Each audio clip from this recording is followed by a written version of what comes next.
Hi, welcome to 48 Minutes or Less, your number one podcast for all things NBA. I'm one of your hosts, George, and joining me today is the defender on the wing, Lewis, and the big man in the middle, Sawyer. So, for this podcast, it's a special Thursday release because we had a lot of news in the last podcast we want to release because there was a lot of things that happened in the NBA, and this was the one we mentioned about talking about some of the NBA ratings and what's been going on in the NBA and why there's been a drop in the ratings. In just a second, we'll start that conversation, and you guys enjoy. So, I've been kind of hearing through different basketball channels and different podcasts, NBA podcasts, about the ratings dipping and there being a drop in ratings. There was a drop in ratings last season, and there continues to be a drop in ratings right now. And what you guys thought about this, if you think it has anything to do with people caring less about the regular season, or if it has something to do with LeBron not being in the East anymore, kind of your opinions, and then kind of ideas that we might have on how to get ratings to go back up, because basketball is the world's second most popular sport, but it is seeing a drop in ratings. And maybe it also has to do with, I don't know how many people actually care that much about watching 82 games of one team. Do you guys want to give your opinions on all this? So, actually, what I found kind of interesting is that 9 nationally televised games have failed to net 1 million viewers this season. As opposed to last season, all last season, there was just 19 games that failed to draw that number. So already, only a month into the season, there's already almost nearly half as many games not having the same 1 million viewers as there was last season. Do you happen to have the games or know which games they were? I don't know which games they were, but they were nationally televised. So they were games that were on, TNT, they were on their prime time Wednesday and Friday night times. I think part of the reason is that the Warriors have been nationally televised, and they're not the same at all this year. Not only does Kevin Durant not with them anymore, and they're not the same team. You don't have Klay Thompson, you don't have Steph Curry. Draymond Green hasn't been playing. D'Angelo Russell really hasn't even been playing, and they're getting, if I remember correctly, they're getting actually a good number of televised games. So that means that nobody is watching that 10:30 slot most of the time. There's also New Orleans, who's getting a ton of televised games, but they don't have Zion. Yeah, because exactly, the NBA thought they were going to have Zion, so they got a bunch of nationally televised games. I mean, I can easily see that once Zion comes back, that maybe it will help some. But I mean, it's the fact that most of the players, you have Kevin Durant and Steph Curry, who are arguably two of the 3 top players, or 2 of the top 4 players, you could say, with still having Kawhi and LeBron still there in the top 4. You can interchange them anyway. We don't really need to talk about that. But the fact that Steph Curry and Kevin Durant are playing this year has a huge ramification on things, because that's less games people are going to see. Nobody's going to see them in those games. And with most of the stars being in the West, the East is not living up to snuff. Yeah, I sometimes wonder, because I know obviously being on a TV network, it's very strict on schedule. Everything has to be perfect timed, and obviously sports don't end and start always at the same time. But relatively, at least a basketball game goes about 2 hours and a half, 2 hours, 45 minutes, unless something like overtime or something. So I know they have to be on a very strict schedule, but I almost feel like there has to be a way to make it so that the sports TV networks are more flexible.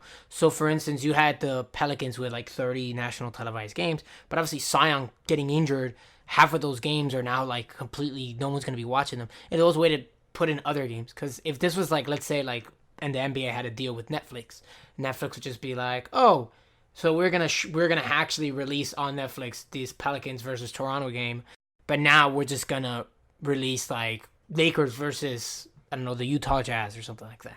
Yeah, but what's interesting too is the fact that, for example, the NFL has it so they have 3 nationally televised prime time games, you could call them, where they have where they're the only game on, which is Thursday night, Sunday night, and Monday night.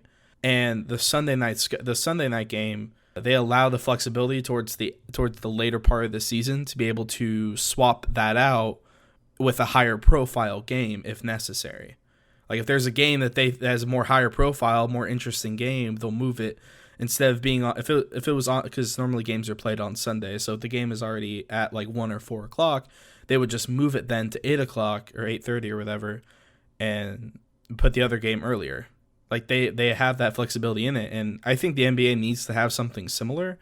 But then again, a lot of the time, there's a lot more games going on, And you would have to replace it then with you would have to hope that there's another game that night that you could swap it with. Otherwise, it throws the entire schedule off. Yeah, you know what I mean? I mean, it's also harder with the NBA because like you do back-to-back games. You don't do back-to-back games in the NFL.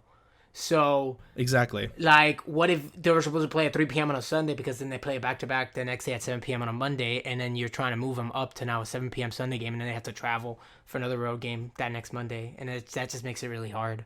Yeah, but I mean, I think most of the time, if they're gonna swap it, it would be like, because most of the time, if there's a 10:30 game, there's obviously another 10 o'clock or 10:30 game as well.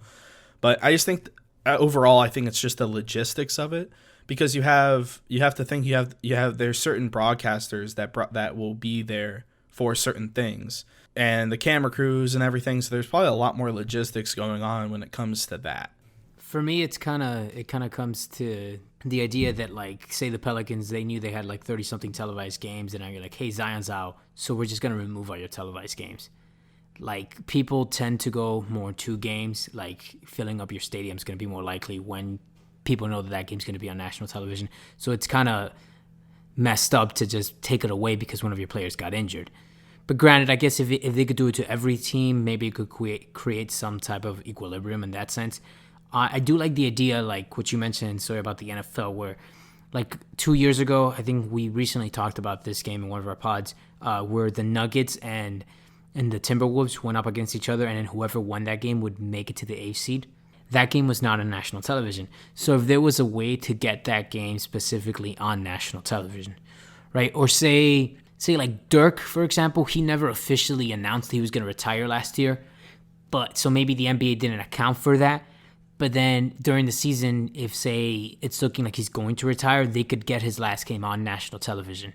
Stuff like that. Ways to do that has more flexibility with... and maybe they can do that when when their contract ends and they renew the contracts. They can figure out a way to manage that better. Yeah, I think their contract with the TV networks are about to expire. I don't know. They should really consider like I don't know if you guys know, but Hulu does have live sports. Yeah, I know. Hulu has live sports. That's Joel Embiid's middle name. He's Joel the Process. Hulu has live sports. Embiid. No, so like there's also the fact that a lot of these NBA teams have local contracts with networks to showcase their games when they're not nationally televised. So I think a lot of that too has a lot to go into it. Because a lot of times those games have the same announcers. So I feel like there's a lot more involved with it to be able to change it. I mean, I think that there's probably some way they could probably figure it out, but it's not going to be like, I think if anything, it should be something like, okay, halfway, like during the All-Star break, let's review the remaining games of the season that are nationally televised. Is there anything we can do to move some of the games around? See, that way there's like a slightly, like some way to where there's more time for it to be ready. So like, all right, so the Warriors aren't going to be great. Okay, so let's remove. They're not going to be great this year. All right, let's remove some of their nationally televised games, possibly not all of them, because that's not fair necessarily to them. But let's take away like 3 or 4 of them and move them to a game that's probably more interesting. But like have it to where there's like a couple of months in advance, so there's actual time to maneuver, and because I feel like there's so many more moving parts that we don't even know about. I mean, you also got to take into consideration there's an NBA season. There's 1,230 games that are played compared to 240 in an NFL season, right? So like the logistics that goes into that, there's a lot more games every night. There's, like you said, there's a lot more moving parts that are involved when it comes to getting a game nationally televised. And then having to then within maybe a couple of weeks, because the star player is now out indefinitely, then finding another game that you can put nationally televised, all of the logistics that come in that. I'm sure if there was an easy way to do it, the NBA would have done it by now. Yeah, because they're losing money. Because they're losing money matters. Exactly. Though there is some easy fixes. I feel like, for instance, like if you're trying to have a nationally televised game with the Clippers on a back-to-back, like why did you do that? Right, like I feel like that's almost like a no-brainer. Like, don't have any nationally televised games for the Clippers on a back-to-back, because Kawhi's not going to play. The NBA is trying in its own way to make those national televised games, like what they did a couple of years ago, where star players were not allowed to rest on nationally televised games anymore. right? Or they were fined. I don't know if they made it where they could not, but I think it was a fine. They were fined for it, right? So they are, if the player was not actually injured. So they are trying ways to get these ratings up. It's just some things are out of the control, like what happened to the Warriors and what happened to the Pelicans. That's beyond their control. Granted, maybe they shouldn't have put all their eggs in one basket. It's kind of the idea. Maybe, and it also doesn't help that the Knicks are bad too, and that's a huge market. Like, luckily Brooklyn is like helping that market some, but some, not a lot. Not even then, because Brooklyn, that you're like, I want to tune in to watch Spencer Dinwiddie. Like a real NBA fan might, but like most people, like you turn on to watch Brooklyn play because you want to see Kyrie Irving. Yeah, so I want to kind of go back to something that you said earlier, which was about most of the star players playing out in the Western Conference. So that's already been an issue in the NBA for a while, the disparity between the Eastern and the Western Conference. And just look at a population density map, and the majority of the people in the United States live on the Eastern Coast, and they can't watch 10:30 games on a Wednesday night. But I think it's even more than that, because this was brought up last year when LeBron went to the Lakers, how ratings went down because a lot of people in the East weren't able to watch LeBron James, and LeBron James is the biggest show in sports, pretty much. I think any nationally televised game should have a set time, about like 8:30 or something, is like the latest. Like they tried. I think they moved it up like half an hour sometimes, or an hour. Now sometimes it's like 9:30 or 10 o'clock instead of 10:30, which helps some. But I mean, so what if they did it at 8:30? That means what? In the California, it's going to be 5:30. Okay, they'd have to do it maybe like 6.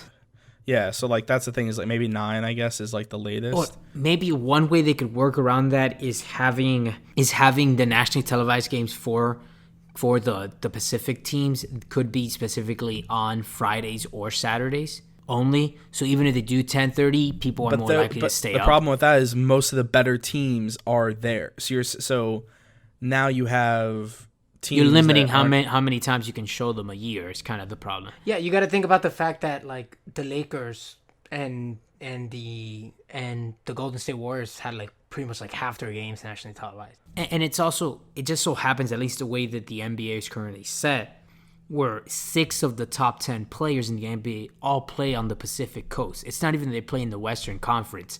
Like, say, New Orleans, that's like, New Orleans is, what, an hour behind Eastern time, right? Yeah, I mean, like, I kind of consider New Orleans part of the Eastern area. Yeah, it's more if you split it down the middle, it goes right through Texas, and New Orleans is right there on the right side of Texas. So. New Orleans is Central Time, right? So it's only an hour back from the East. Yeah, just like Chicago. So, like, you have LeBron, Anthony Davis, Curry, Kawhi, Paul George, and Damian Lillard all play in the Pacific Coast, right? And Dwight Howard. Yeah, of course. How could I forget Dwight Howard? And now Carmelo Anthony, too? Like, dude, it's just getting ridiculous. You know, I mean, all jokes aside with the Carmelo Anthony, though, people do tune in to watch him play. So it does have an impact. And if you also consider the fact that, I mean, Luka's in Dallas. You thought I was joking? I'm not joking. Oh, it's just every time I hear Knicks or Carmelo Anthony, I think it's a joke. Player of the week, baby. No. Well, yeah, like you were just saying with Doncic. Doncic's in Texas, so like that's Central Time. That works out better. It's a good thing that, like, so at least we have that. So it's the James Harden too. It's not even the disparity between the East and the West. It's the fact that, like I said, 6 of those. So you have James Harden, Giannis, and then you guess Kyrie, no, Kevin Durant, I guess. Kevin Durant, he's injured. Kevin Durant and maybe Luka as the other guys to round out, or Karl Anthony Towns or something. Those guys are a little bit. Karl Anthony Towns is in the West. Yeah, but they're like Central Time zones or Eastern Time zones. Yeah, you're right. They're Central. Because Central Time Zone games aren't starting at 10:30. The games starting at 10:30 are the Pacific Coast games, which also tend to have a lot of the best teams in the NBA, and a lot of the best players. A lot of the best teams in the NBA, and then the Kings. Yeah, and man, I'm just whew, you're on fire today. You're on fire today. They also have the Warriors, who suck. But regardless, Curry's still a draw. I don't consider them like bad because I'm like, next year they're just gonna be a playoff team, no problem at all. So my thing is, I don't want to overreact, because is the NBA having an issue right now filling up their seats in the stadium? Because as long as that's not an issue, then in a way they're still fine. There's just maybe an anomaly or something that can be controlled and fixed, which is with the ratings. Now, the problem could eventually come where people stop attending regular season games altogether. and they see a drop in attendance and a bigger drop in ratings, then that's when the NBA could have a problem. And then that comes to beg the question of, is the way the players are acting today with the load management, with how vocal Golden State was last season about how little they cared about the regular season, is that eventually going to affect fan involvement when it comes to watching the regular season? Yeah, I feel like even I have a lot of trouble tuning into a lot of regular season games because they really don't matter. Is it weird that like I love those days when there's only like 3 or 4 games on? Like I'm like, awesome, I might be able to watch like every single game today. Like you're like that kind of sucks for my fantasy team, but as a fan, like if I could watch all 4 games relatively, I guess, I kind of like those days, even though I don't even watch basketball sometimes, even on those days. Because what's the thing? I think most games are played Wednesday and Friday, right? The majority of all NBA games are played And Saturday. And Saturday plays a lot of games too. So. Saturday, Sunday, I guess. Like my favorite is like a noon game on Sunday, especially if James Harden is playing, because that's always fun to see. That throws me up. off so many times. Sometimes I don't even realize there's like a noon or a 3 o'clock game, and I was like, oh crap! Like what just happened? What do you mean that they just won like 140 to 106? Speaking of the Rockets or some shit like that. And James Harden went 1 for 60. Yeah, exactly. George, you can continue with what you were saying. I feel bad for cutting you off there. I just was like, it's okay. It wasn't important what he was saying. You can cut him off anytime. Oh no, it was important. It was important. Sorry, baby. I forgot what I was saying. I forgot too. Sorry, like I don't know what it is, man. I just feel very like almost like this is the most passionate I feel when talking about something.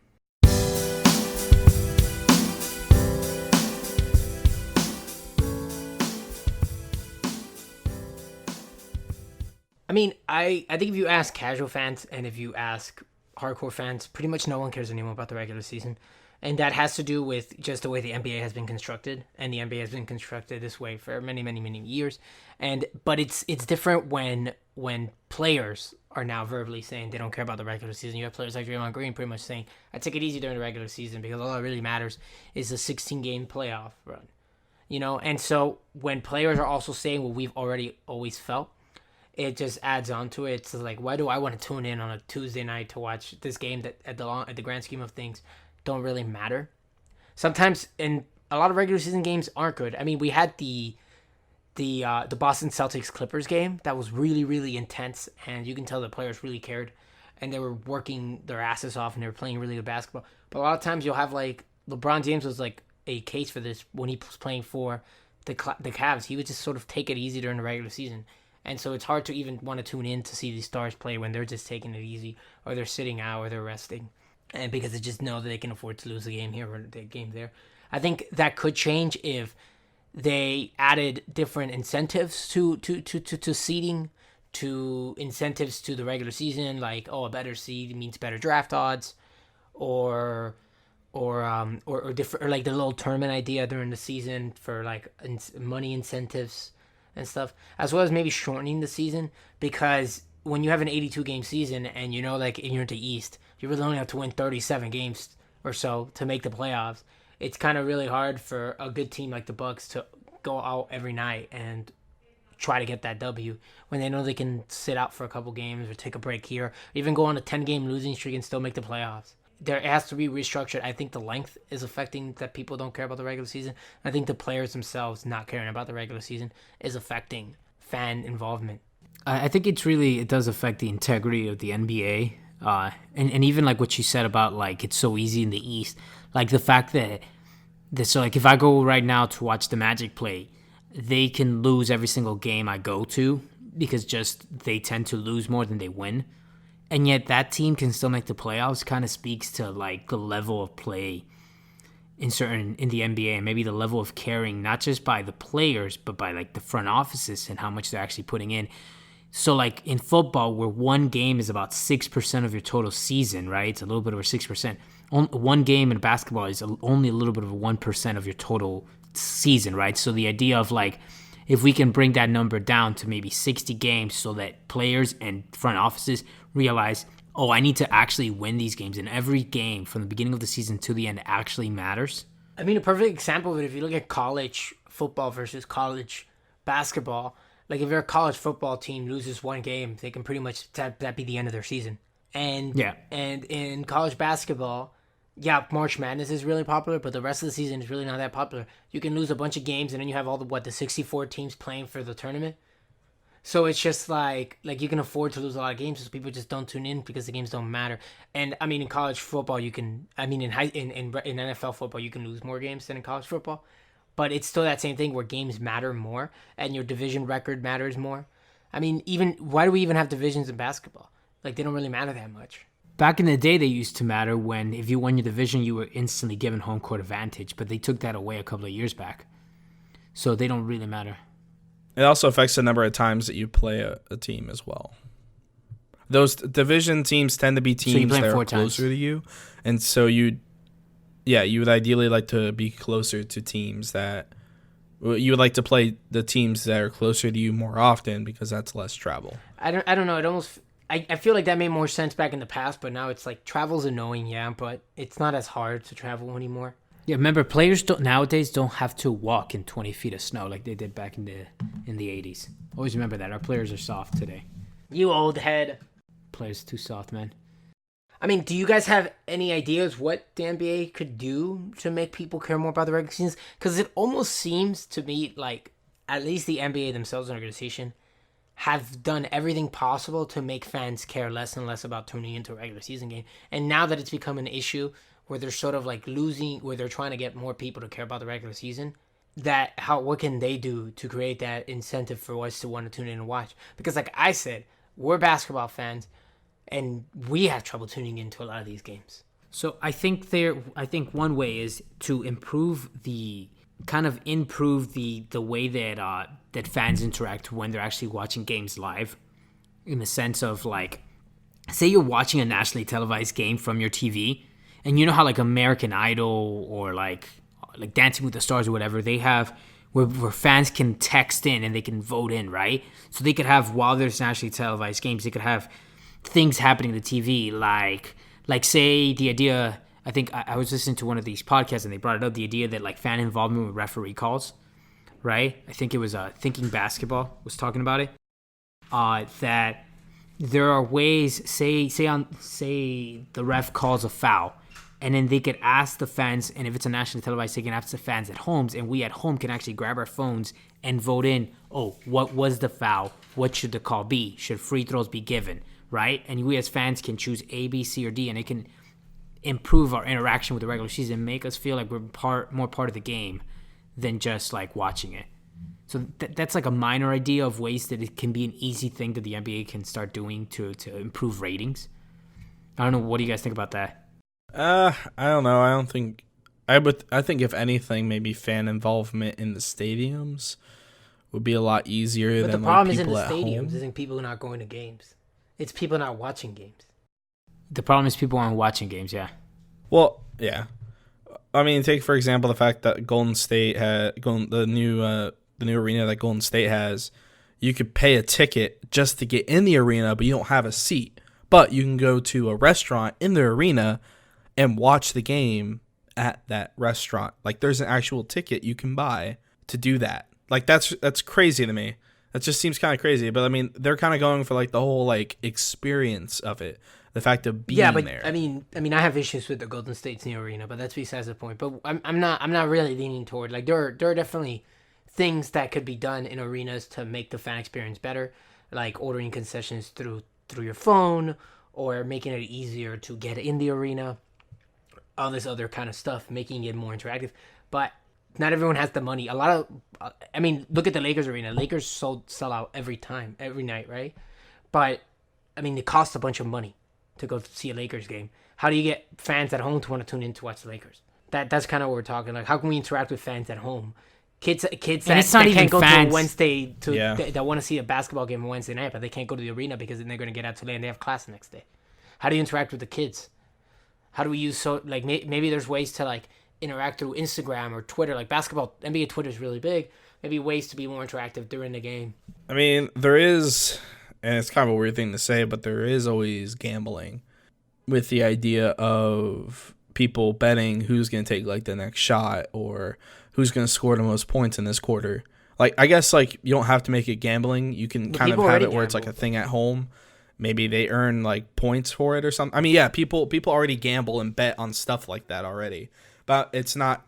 I think if I'm not mistaken, if I remember correctly, for the Wizards, they actually tried that during a live game, if I'm not mistaken, and it was like on TV and everything, so you could see everything happening in real time.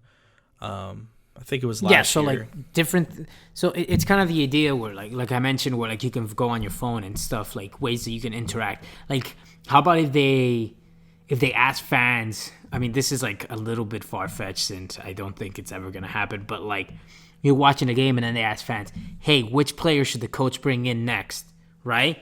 And then the fans vote, and then once a game, each player has to do. The coaches have to bring in the player the fans said. That's never gonna happen because most fans don't know shit, right? But it's like the idea is how can we get fan interaction up to care more about the regular season, and these are just minor fixes that they could do maybe now before the real problem comes, which is the fact that the season is too long. That most of the games don't matter, right? Especially near the end of the season where seedings are already laid out. And, like, you've already secured your seedings. A lot of these games are just, like, teams are either tanking or already made playoffs, so they don't care, and they're sitting their star players. Well, there's got to be ways to incentivize not tanking better than just, like... Because I think what they've done, especially with, like, fixing the draft odds, it's kind of the opposite. They're decentivizing tanking. So it's just like, oh, don't tank because it's not worth it anymore. Rather than incentivizing not tanking. So it's like, hey, if you don't tank, here's what you get. Instead, it's what they've done is, hey, if you tank, it's not worth it, or we'll fine you for tanking. But a fine doesn't really matter that much when you're like a billionaire, right? Like, these fines aren't really scaring these people. You saw that the fines haven't shied away tampering. So it's more like they're making it. They're decentivizing rather than incentivizing. Rather than being like, hey, if you're a bottom 5 team and we see that you go out and play, like, make your, like, let's say you have like a 110 defensive rating, and they're like, hey, the team that lowers the defensive rate, well, hires it, so intends to be like, has the biggest net change in defensive rating positively for the month of, January, they get an extra pinball. An extra ping pong in the draft odds or something like that, Obviously, that's just an idea off the top of my head, but you know what I mean. Like, to get the teams to play, hey, whoever can produce the highest offensive rating with like a good efficiency over the month of March gets an extra ping pong ball or something. So you're saying this is what you're saying now is a way that they can. Well, I just think a lot of times, especially in the end of the season, people aren't tuning in because the games aren't fun to watch because they're not playing their star players or they're not really trying. And if you when a team's tanking, you can tell. Like, I've tuned in to a team tanking and it's unbearable to watch. Just always remember Devin Booker put up 70 because his entire team was passing him the ball. That was an awful game to watch. Yeah, I mean, honestly, I just feel we're only a month in. I think it is disturbing the fact that. We're only a month in and half of the games that are nationally televised don't draw in 1 million viewers compared to last year, or it's the same number anyway, or half of the number that all of last year was. But I guess it's a matter of let's just see how this season goes. We've said it multiple times, at least there seems to be a better parity in the NBA, and overall, hopefully, like that starts to kind of do you think parity is good and help, because I disagree. I just think like the main issue I think parity. You're saying that you don't think there no is I think better parity is parity hurting in the NBA? ratings in the NBA. Oh, you think parity is hurting ratings? I was actually I could see that. I honestly think that the fact that Golden State isn't doing well and they have a lot of nationally televised games, same with New Orleans, because Zion is hurt and the Knicks are just the Knicks. Like, I think those 3 things are affecting things more than maybe some other things. I mean, I think overall the NBA does have slight issue with stuff. I mean, I could see how parity could affect things because, like, you're saying that there's not many top teams, so there's not going to be when those 2 like top team No, face off. that's not what There's I'm not going to saying. be a lot of people. No, really no, wanting I to watch it. literally Is that mean what you mean? Or? parity. Like every team plays exactly the same way. Like, can you So- explain yourself? Yeah, so I was talking to an old head recently, and they were telling me, and obviously I'm not like serving a group of people, but they were telling me that he stopped watching the NBA because every time he tuned into a game, it was like watching the same team play the same team. So because every team right now plays every team pretty much plays mirror ball now, right? Like you don't shoot from the mid range. Obviously there's analytics to it. You always you do what James Harden does. I mean, the Houston Rockets are unwatchable. So you shoot threes. I mean, you I shoot feel like threes. if anything, everybody is playing the way Golden State does. the way Golden State does, right? So you're not seeing a variance when you're watching different teams play. So why should I tune in to a Memphis Grizzlies game when I could tune into a Atlanta Hawks game and see the same thing? They're going to play. Well, I don't think that's correct. I actually kind of understand what you mean, because when you think about it, like everybody is like, we need to have our point guard needs to be able to like everybody's wanting like these people that can guard across all positions and stuff. There's not really a lot of teams that are like going against the grain a little bit of what like everybody is trying to do or get, like small ball and everything, like how like a lot of teams are kind of like, we're not really as much anymore, but like for a little bit there, some teams were trying to go towards that small ball kind of thing where you have 5 players on the floor that can shoot a 3 and guard like across multiple positions, which there's nobody that's going against that. Like there's not the grit and grind area in like Memphis and stuff, or like the way that the Detroit Pistons in the early 2000s and everything. Yeah. Was it the early 2000s? No, was it in the 90s? Two things. One of the two. Two things, real quick. I just don't agree with that in general. First of all, old heads don't know anything. Number two. Okay, No, he's a whatever. millennial. Well, I mean, Yeah. it's not the other way Lewis, around. Lewis, Lewis, you do realize that a lot of the people that are going to tune into these nationally televised games are old heads because they're the ones that still have cable TV, right? You realize Yeah, they that don't pay for young NBA League people Pass. don't have cable TV. They Or have they a watch friend that Hulu, have League which Pass. has live sports. Sponsor us, Hulu, please. I realize, yeah. And YouTube Hulu also has has live live sports, sports. man. So Just The Hulu. thing is- Hulu has live sports.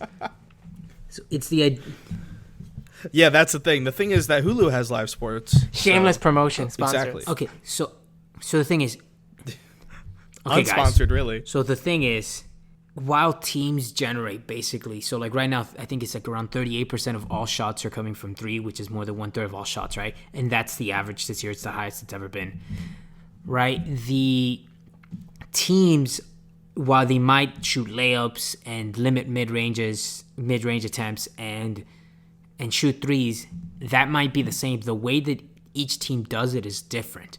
So the idea that all teams are playing the same is wrong, because while Houston, right, while Houston values an isolation ball, give James Harden the ball, he's going to iso, he's going to make something happen, that's not the way every other team plays. Toronto values movement, right? It gets its players involved.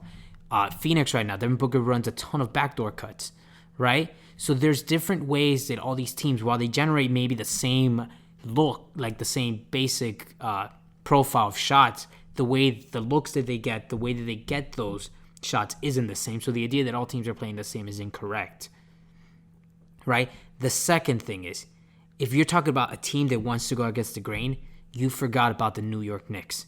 The New York Knicks went out the season and didn't sign a single shooter.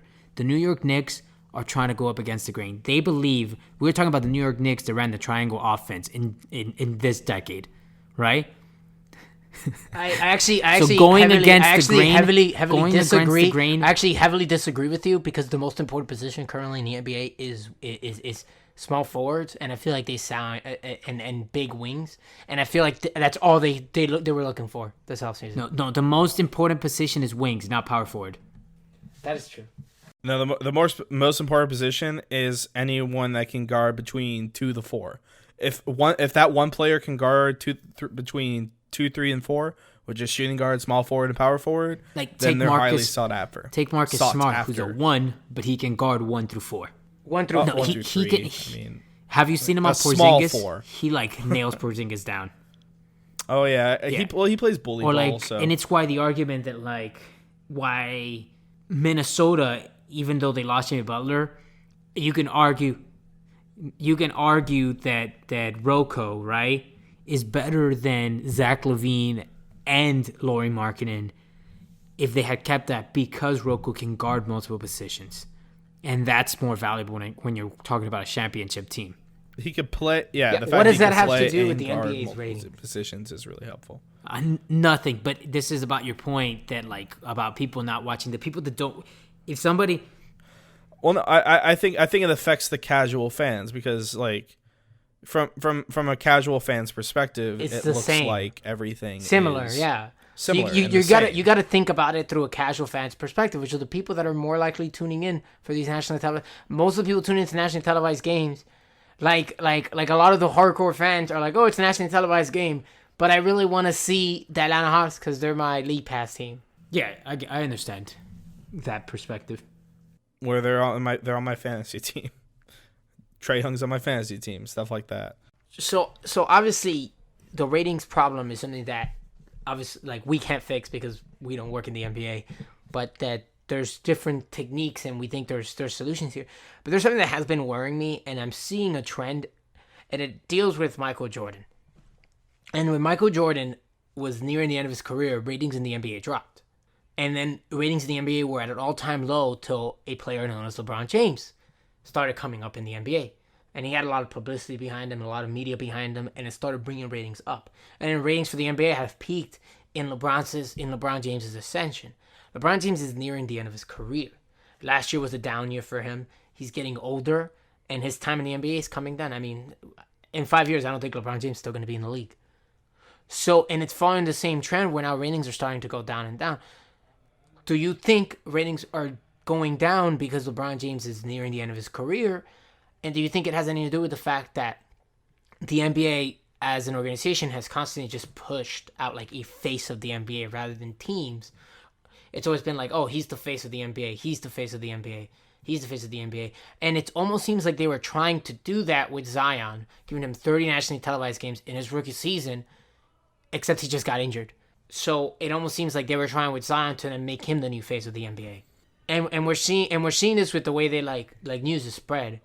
Like, it's always about LeBron. It was always about Michael. And I feel like prior to Zion's injury, everything we were hearing all over media and all over the NBA was Zion. There was a lot of hype with him coming out of college. So that has a lot to do with it. And he's just the kind of player that he is. He's a lovable guy. It's from what we can tell anyway, what we could see. So, I mean, I don't really know necessarily about that. I think they were like, let's give them a shot. I get not really. Let's give them a shot. Like, let people are like respond well to Zion. So let's see how, let's give him a lot of nationally televised games and see if that helps. Because it seems like because of the hype that I wouldn't say people responded well to him. But people were like summer league games were sold out. Preseason games were sold out. People were going to open practices, and and the gyms were filled just to see Zion Williamson. Yeah, it's similar to when LeBron was. I think that while the problem with the NBA always needing to have a face and promoting star players instead of teams, I don't think that can be fixed. Because of the NBA is just 5 guys. So there's always going to be that one guy that people are going to notice. It's not like say football where you have an O-line, you have your offense and your defense, and then they play only one side of the ball, and there's a lot more than just 5 guys in the court at one point. Yeah, but then you compare it to like soccer. Soccer has like, if you're Barcelona, everyone knows Messi, but then people are also tuning in to see Barca play. Like, it's the Barca organization. Yeah, but I think soccer has like a foundation built since it originally started, was a foundation of they take these players, and these players don't like sign, they bring them up as kids, and they're part of the organization. So Messi is part of Barcelona. So you get me? So Messi was brought up, as a kid, he grew up through the Barcelona program to eventually become a player for Barcelona. So it's a little bit different the way basketball works, where say you're the New Orleans Pelicans, you just lost Anthony Davis, and you draft the number 1 pick. That's instantly the guy that people are going to go watch, because in basketball people watch for players, not for teams. And there was also the haul that they got for it too. who like Lonzo Ball and Brandon Ingram, they were on the Lakers, and so they're names that people know because the Lakers are a huge team to know. So it's possible, you know what I mean? The combination of having all three of those players, they're like, it's kind of the idea. So like right now, say you watch the Magic because they're your hometown team, right? So you watch the Magic right now. But what's the reason why, say you're watching on a Saturday night, you're watching the Bucks? Because of Giannis. Why are you watching the Pacers? Because of Oladipo. Or at this point, Malcolm Brogdon, right? The star guys, the leaders of these teams are the reason why people watch these games when it's not their hometown teams. Wait, you're watching the Bucks Yeah, for that's true. Giannis? Sorry. You watch the Bucks for George Hill. Yes, messed thank you. up. Thank you. How would you not know? I watch it for the Lopez I watched the Bucks for Robin Lopez. Yeah, the Lopez twins, Yeah, man, baby. hell yeah. To reiterate the point about like LeBron going and then them trying to bring Zion up as the next guy, it just feels kind of funny that when Zion did get injured, the NBA was like scrapping the Heat, trying to find out who that next guy is, right? And there just so happened to be a second-year player that has the type of game that excites people, right? While Giannis is a great talent, he plays in one of the smallest markets in the NBA. He's more chillax. He doesn't have that personality. And there's a guy in Dallas with all the confidence in the world, isn't afraid to take the big shots, has shown great improvement, is already a proven player for multiple years in Europe. And now it seems like every time you tune in to basketball, all the talk is surrounded around Luka Doncic. So it seems like they're trying to... I thought you were gonna be like, there's a player in blah blah blah in the Dallas. He has all the confidence in the world. Blah blah. All the talk is around Maxi Kleber. And his name is Seth. I thought Curry. you were making Tim a joke. You thought I was talking... You thought I was prepping up for a joke? Yeah. His name is Tim Hardaway Jr. It's actually pretty funny because if you look at Luka's offensive game, the way he shoots and the way he creates space and stuff, it's actually pretty similar to Tim Hardaway. It's really similar to Tim Hardaway, and he just happens to play with Tim Hardaway Jr. Yeah, so all in all, we have this pod has been running. We've been recording for almost an hour here. There's a lot more there that needs to be, I guess, opened up and talked more about heavily, and we should probably come back to this in a later pod, see how the season continues rolling out. And I don't know, this was a really fun conversation. Yeah, I and really enjoyed this. yeah, and and on that note, guys, thanks for listening to 48 Minutes or Less NBA podcast. We'll be starting. We're planning on starting a YouTube page, so we're going to be putting up all our pods on the YouTube page, and then eventually actually doing some 2K videos and maybe some just player profile videos and stuff like that, and power rankings on there. So check that out within the coming weeks. We'll keep you updated. Yeah, we'll keep you guys updated. Bye. Love y'all. Dude, stop telling people you love them.